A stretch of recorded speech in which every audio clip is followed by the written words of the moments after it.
Dans les collines enneigées de Suède, Jacques, un ancien assassin, passe son temps avec sa petite amie Ingrid, essayant de laisser derrière lui son ancienne vie, dont Ingrid n'est pas au courant.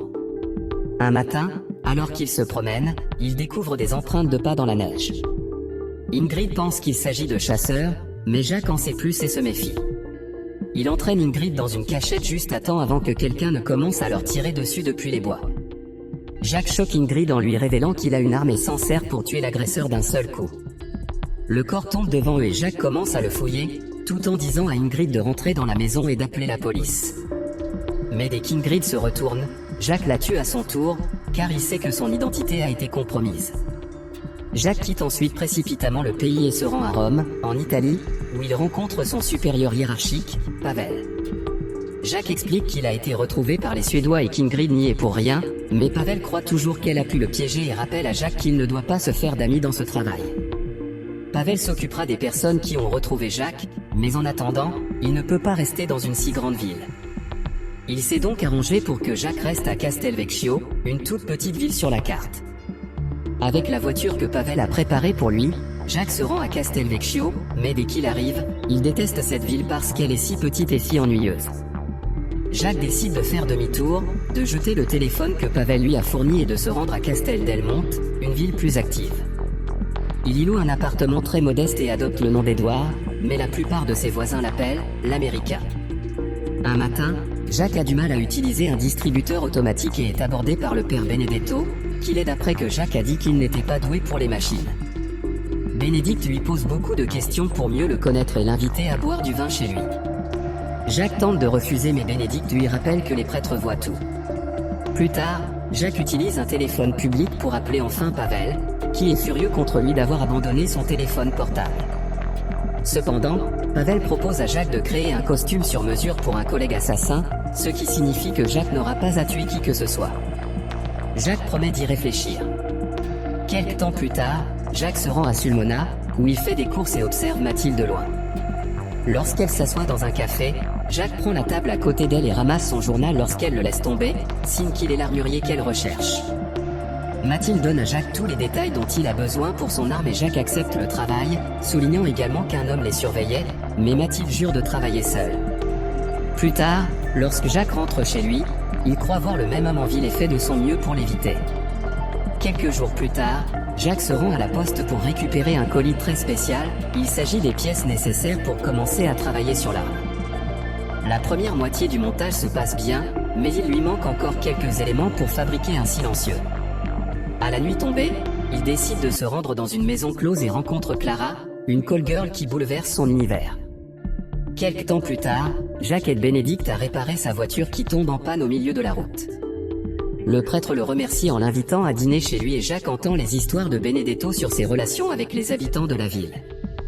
Il a une photo de Fabio, le mécanicien local, qui inquiète Benedetto parce que c'est un homme bon, mais qui pourrait être impliqué dans des activités illégales.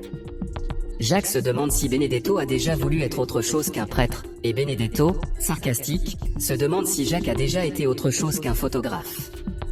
Le lendemain, Jacques casse volontairement sa voiture et l'emmène à l'atelier de Fabio. Fabio ne veut d'abord pas aider un mystérieux étranger, mais change d'avis lorsque Jacques lui dit qu'il est un ami de Benedetto. Jacques explique que les voitures sont son hobby et demande s'il peut obtenir des pièces pour réparer un arbre de transmission cassé, et Fabio accepte de les lui donner gratuitement.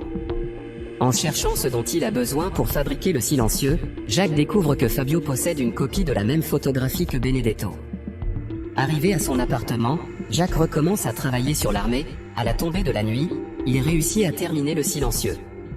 Le lendemain, il emmène le fusil dans les bois et le teste pour s'assurer qu'il fonctionne parfaitement. Le soir, Jacques se rend dans un café et remarque que le même garçon l'observe toujours. L'employé lui apporte une enveloppe que quelqu'un a laissée pour lui et Jacques y trouve un article de journal sur les corps qu'il a laissés en Suède. Lorsqu'il retourne à son appartement, il décide de prendre un autre chemin pour plus de sécurité et garde son arme très près de lui lorsqu'il va se coucher. Quelque temps plus tard, Jacques se rend à la gare pour récupérer Mathilde, qui porte une autre perruque pour protéger son identité des regards curieux. Il l'accompagne ensuite dans un endroit secret de la forêt, près de la rivière, qu'il est sûr d'être le seul à connaître, mais Mathilde veut quand même faire un tour pour vérifier s'il n'y a pas d'empreintes de pas ou de traces de pneus avant de se mettre au travail. Plus tard, Jacques étend une couverture de pique-nique qui servira de couverture au cas où la police enquêterait sur la zone et montre à Mathilde le fusil qu'il a fabriqué. Mathilde le monte comme une experte et commande des balles spéciales au mercure. Elle apporte sa cible pour tester la carabine, ce qu'elle fait sans problème, puis demande à Jacques de tirer sur les fleurs à côté d'elle à bonne distance. Jacques est surpris qu'elle lui fasse suffisamment confiance pour ne pas la tuer et tire sur les fleurs sans même broncher, impressionnant Mathilde avec le silencieux qu'il a construit parce qu'il n'arrivait pas à comprendre d'où venait la balle. Une fois le travail terminé, Mathilde demande quelques ajustements finaux et que la livraison soit effectuée pour le 1er du mois prochain, tandis qu'elle verse la première moitié de l'argent. Les douilles sont jetées dans la rivière et Jacques jette du vin sur l'herbe pour dissimuler l'incident, prenant même le temps de le refroidir car c'est ainsi qu'on le boit ici. Jacques continue à travailler sur la modification des fusils et sur les balles au mercure, mais il fait aussi des pauses au bar. Un après-midi, il rencontre Clara, qui se rend au cinéma avec sa petite amie. Ils discutent un moment et Clara fait remarquer qu'elle est libre le mercredi. Jacques lui propose de se retrouver à l'endroit habituel. Clara essaie de lui faire dire qu'elle est cet endroit habituel, et, comme il n'ose pas mentionner la maison des réjouissances devant sa petite amie, Clara en profite pour lui demander de la rejoindre dans un restaurant.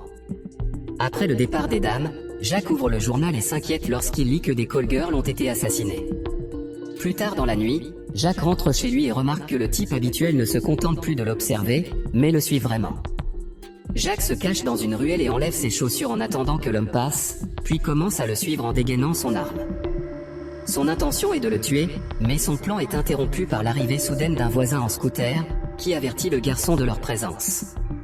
Le tueur réagit immédiatement en abattant le conducteur et en s'enfuyant avec sa voiture.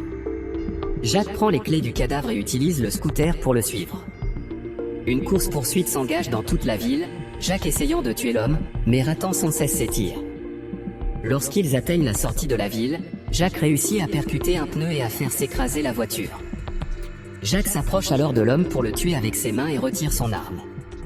Plus tard, Jacques appelle Pavel et lui dit que les Suédois l'ont trouvé, mais Pavel lui dit de rester sur place et de finir le travail.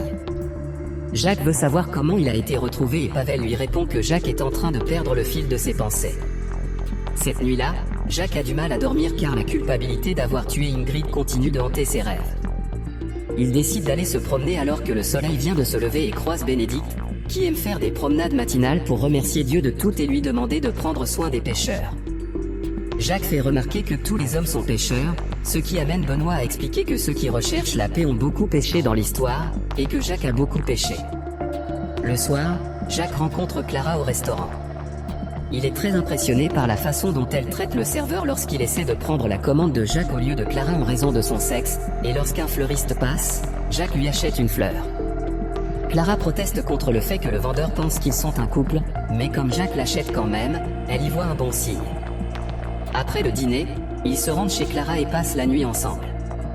Le lendemain matin, alors que Clara prend une douche, Jacques fouine et trouve un pistolet dans le sac à main de Clara, ce qui éveille ses soupçons.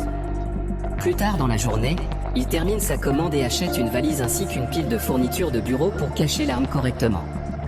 Maintenant que son travail est terminé, il peut sortir et suivre Clara pour s'assurer qu'elle n'est pas une espionne. Il la voit en compagnie de quelques hommes, mais ne peut dire s'il s'agit de clients ou de criminels. Le lendemain, Jacques appelle Pavel et lui demande 2 jours supplémentaires avant d'effectuer la livraison, ce que Pavel lui accorde. L'après-midi, Jacques emmène Clara dans un endroit secret de la forêt pour un pique-nique. Alors qu'il profite du pique-nique, Clara enfonce sa main dans son sac, ce qui amène Jacques à se raidir et à saisir son arme pour se défendre.